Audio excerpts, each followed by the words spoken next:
उसमें एक और काम हुआ है जिसका मुझे बहुत ऐतराज है। जब ये पूरी घटना पता चली कि डॉक्टर राजेंद्र प्रसाद और अंबेडकर के थॉट ने यहां तक पहुंचा दिया, तो फूल वाले चचा को भी कुछ पता चल गया। और फिर उसमें एक इस्लामिक जिहादी जो कर्नाटक के अंदर टीपू सुल्तान के नाम से जाना जाता है, उसकी भी तस्वीर डाली गई। फिर उसमें, क्योंकि हम इतिहास को वो पढ़ते हैं जो लिखा लिखाया होता है, जब लिखा गया कि अकबर नाम का एक राजा था जो बड़ा सेकुलर था, उसकी सेकुलरिज्म सिर्फ इसी बात पे थी कि उसने किसी हिंदू महिला से शादी की थी।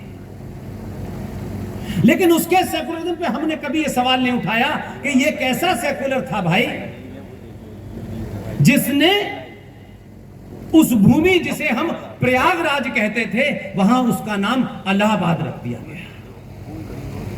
उसकी तस्वीर भी डाली गई।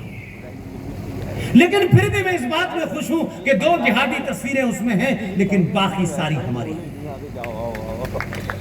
ये मूल प्रति की कॉपी सरकार छपवाए और जो कीमत वो लेनी चाहती है वो ले ले, तब आपको पता चलेगा कि छत्रपति शिवाजी महाराज के बारे में अलग कंट्राडिक्शन है।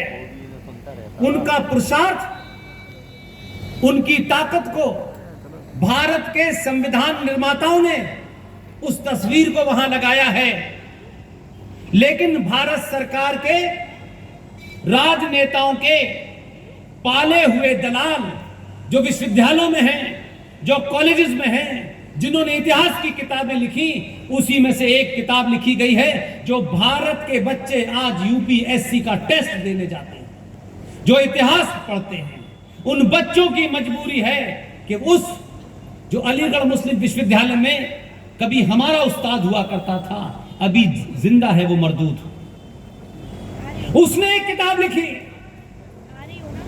आपका बेटा, हम सब के बेटे बेटियां, उस किताब में जो लिखा है, अगर वो लिख के यूपीएससी में नहीं आएंगे तो नंबर कट जाएंगे। उसने अपनी किताब में लिखा है, वो किताब अभी तक चल रही है, और उस किताब में लिखा है शिवाजी एक पहाड़ी चूहा था।